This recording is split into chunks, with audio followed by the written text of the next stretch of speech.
আমন্ত্রণ দেশ বাংলায়, সঙ্গে আছি আমি শাহিনুর সাথী। শুরুতে সংবাদ শিরোনাম। সুনামগঞ্জের 4 ইউনিয়ন নতুন করে বন্যা কবলিত, খুলে দেওয়া হয়েছে সাইক্লোন শেল্টার সহ 113টি বন্যা আশ্রয় কেন্দ্র। এবং শেরপুরে পাহাড়ি ঢলের পানি দেখতে গিয়ে নৌকাডুবিতে 2 শিক্ষার্থীর মৃত্যু, আহত হয়েছে আরও 3 জন।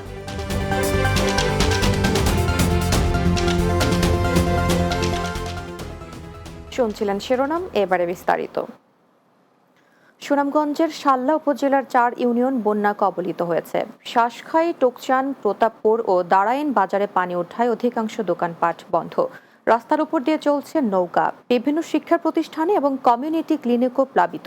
খুলে দেওয়া হয়েছে 3টি সাইক্লোন শেল্টার সহ 113টি বন্যা আশ্রয় কেন্দ্র। এসব আশ্রয় কেন্দ্রে ইতোমধ্যে 600 মানুষ আশ্রয় নিয়েছেন। ত্রাণ হিসেবে জেলা প্রশাসন থেকে নগদ 1 লাখ টাকা ও 55 মেট্রিক টন চাল বরাদ্দ দেওয়া হয়েছে। স্বাস্থ্যসেবা দিতে মেডিকেল টিমও গঠন করা হয়েছে। শেরপুরের ঝিনাইগাতিতে বিলের পানিতে ঘুরতে গিয়ে নৌকাডুবিতে মেডিকেল শিক্ষার্থী সহ 2 শিক্ষার্থীর মৃত্যু হয়েছে। আহত হয়েছেন আরও 3 জন। ঝিনাইগাতি উপজেলার ধানশাইল ইউনিয়নের কান্দুলি গ্রামে এই ঘটনা ঘটে। মৃত মিল্টন উপজেলার ধানশাইল ইউনিয়নের সোহরাবুদ্দিনের ছেলে এবং রংপুর মেডিকেল কলেজের 2য় বর্ষের শিক্ষার্থী। মৃত আরেকজন আমানুল্লাহ একই এলাকার সাদা মিয়ার ছেলে। ধানশাইল ইউপি চেয়ারম্যান শফিকুল ইসলাম বলেন, ঈদের ছুটিতে এসে 8 বন্ধু মিলে 2 নৌকায় করে পাহাড়ি ঢলের পানি দেখতে যায়। এ সময় 2টি নৌকা ডুবে গেলে মিল্টন এবং আমানুল্লাহর মৃত্যু হয়।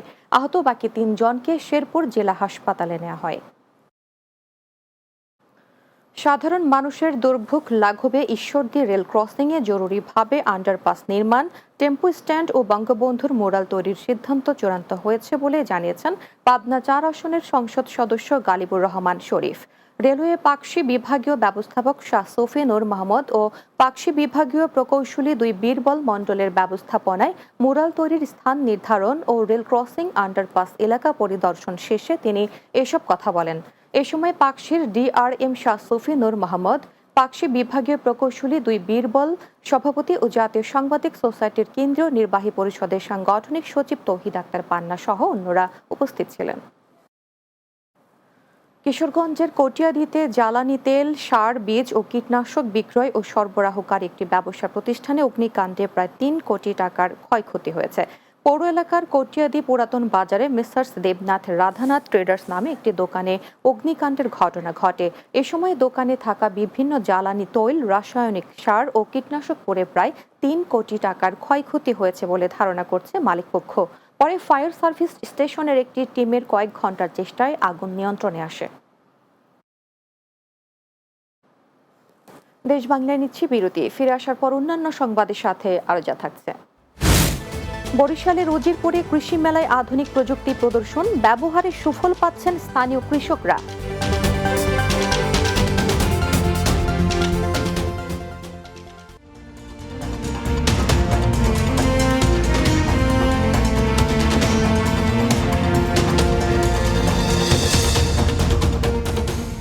বিরতির পর দেশ বাংলায় স্বাগত আরো একবার।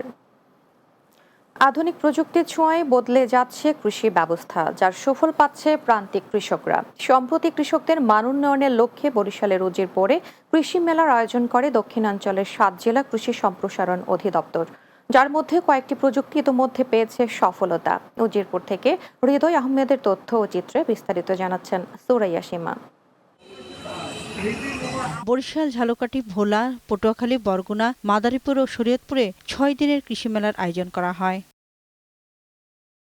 মেলায় ভাসমান বেড়ে সবজি চাষ, শস্য বিন্যাস পদ্ধতির মাধ্যমে আবাদ বৃদ্ধি, মাটির স্বাস্থ্য সংরক্ষণের বিভিন্ন পর্যায় সহ বেশ কয়েকটি আধুনিক প্রযুক্তি প্রদর্শিত হয়, যার মধ্যে কয়েকটি প্রযুক্তির ব্যবহারে সুফল পাচ্ছেন স্থানীয় কৃষকরা। শাকসবজি উৎপাদন করে অনেক লাভবান হয়েছি। বেড়ে মাল দেশে যদি এটি দিয়ে আমি ভালো উপকার পাইছি, লাভবান হয়েছি। বাংলাদেশ কৃষিতে বিভিন্নভাবে এগিয়ে গেছে এবং আরও এগিয়ে যাবে, এবং আমাদের এই ডিজিটাল সুবিধা যদি কৃষকরা গ্রহণ করতে পারে। কৃষি বিপ্লব ঘটানোর পাশাপাশি খাদ্যের পুষ্টির মান বাড়াতে সরকার গুরুত্ব দিচ্ছে বলে উল্লেখ করে উপজেলা প্রশাসন ও কৃষি অফিস। কৃষি বিভিন্ন ধরনের কিন্তু আধুনিক প্রযুক্তি আছে এবং যে কোনো সমস্যা সমাধানে কৃষি ডিপার্টমেন্ট আছে, তাদের একদম তৃণমূল পর্যায়ে তাদেরকে সেবা দেওয়ার জন্য লোক আছে। বিজ্ঞানসম্মত উপায়ে কিভাবে কতটুকু লম্বা করতে হবে, কতটুকু চড়া করতে হবে, কি কি জাত করা যাবে, কিভাবে করতে হবে, এই যে পদ্ধতিগুলো আসার পরে এখন কিন্তু আমাদের সেই কৃষকরা কিন্তু এখন লাভবান। কৃষি প্রযুক্তির ব্যবহার বাড়াতে উপযুক্ত প্রশিক্ষণ প্রদানের পাশাপাশি সহজ শর্তে ঋণ সুবিধার দাবি স্থানীয় কৃষকদের। Desk report, Bangla TV. ঈশ্বরদীর আটঘরিয়ায় মাসব্যাপী বৃক্ষরোপণ কর্মসূচির উদ্বোধন করা হয়েছে। শিক্ষার্থীদের আয়োজনে বৃক্ষরোপণ কর্মসূচির উদ্বোধন করেন পাবনা ৪ আসনের সংসদ সদস্য গালিবুর রহমান শরীফ। এ সময় পৌর মেয়র ইসাহক আলী মালিথা, ঈশ্বরদী উপজেলা চেয়ারম্যান এমদাদুল হক রানা, উপজেলা ভাইস চেয়ারম্যান আব্দুস সালাম খান, ঈশ্বরদী উপজেলা প্রেস ক্লাবের সভাপতি তৌহিদ আক্তার পান্না সহ বিভিন্ন পর্যায়ের নেতারা উপস্থিত ছিলেন। পটুয়াখালীর মহিপুরে বাক প্রতিবন্ধী স্বামী ও ৫ মাসের শিশুকে রেখে এক গৃহবধূ পালিয়ে যাওয়ার ঘটনা ঘটেছে। জানা গেছে ৮ বছর আগে মহিপুর থানার ডালবুগঞ্জ ইউনিয়নের ছনখোলা গ্রামের বাক প্রতিবন্ধী ছেলে রেজাউল করিমের সাথে গলাচিপা থানার বাহেরচর এলাকার চম্পার বিয়ে হয়। বিয়ের পর থেকে স্বামী বাক প্রতিবন্ধী হয়, সংসারে অশান্তি লেগে থাকত। তাদের ৫ মাসের একটি মেয়ে এবং একটি ছেলে রয়েছে। গৃহবধূ চম্পার চলে যাওয়ার পর 2 সন্তানকে নিয়ে বিপাকে পড়েছেন বাবা রেজাউল।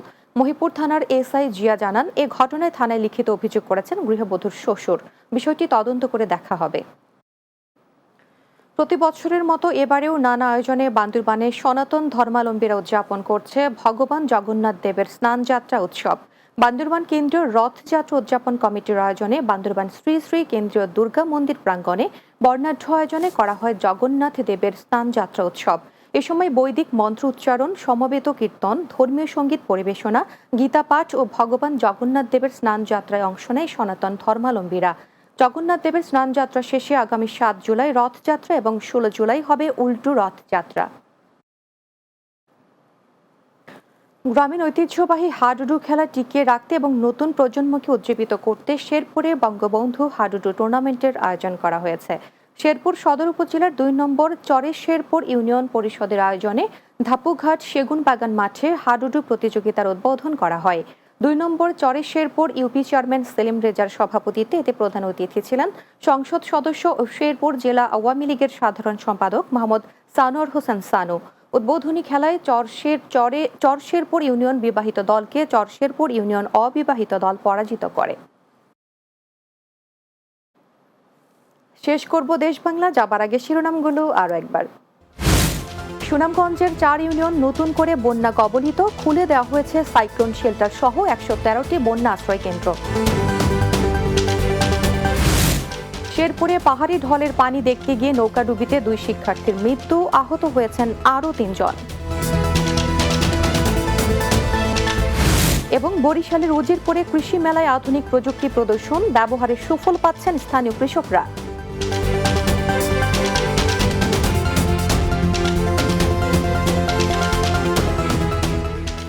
দর্শক, এ ছিল দেশ বাংলায়। আমাদের পরের সংবাদ বিকেল ৪টা ৩০ মিনিটে দিনের বাংলা দেখার আমন্ত্রণ রইল। এতক্ষণ সঙ্গে থাকার জন্য ধন্যবাদ সবাইকে।